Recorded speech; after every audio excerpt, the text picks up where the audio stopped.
सर्वञ्जेति शतमानं भवजितायुः पुरुषस्यतेन्द्रियमायुष्येवेन्द्रिये प्रतिष्ठति दीर्घायुरारोग्यमखण्डभूतिं साम्राज्यवृद्धिं सकलेष्टसिद्धिं कल्याणवृद्धिं चितपोषवृद्धिं भद्राद्रिरामोदिशता.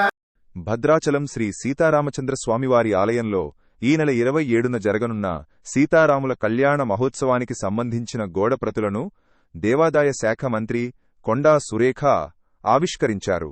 భద్రాచలం నుంచి హైదరాబాదుకు వెళ్లిన ఆలయ ఈవో దామోదర్ రావు మరియు అర్చకులు ముందుగా మంత్రికి వేద ఆశీర్వచనం అందించి అనంతరం శాలువాతో సత్కరించారు. తదుపరి ఈ ఏడాది 2026లో జరగనున్న శ్రీరామనవమి బ్రహ్మోత్సవములు గోడప్రతులను ఆవిష్కరించారు. ఈ కార్యక్రమంలో దేవాదాయ ధర్మదాయ శాఖ కమిషనర్ హనుమంతరావు తదితరులు పాల్గొన్నారు.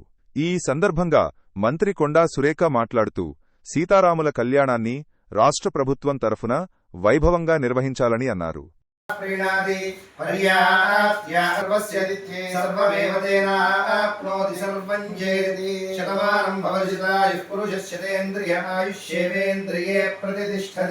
దీర్ఘాయురారోగ్యమఖండభూతిం సామ్రాజ్యవృద్ధిం सकलेष्टसिद्धिं कल्याणवृद्धिं चितपोषवृद्धिं भद्राद्रिरामोदिशतात् सदा वः वनमालीगदीशार्ङ्गी शङ्गी चक्री चमण्डकी श्रीमान् नारायणो विष्णुर्वासु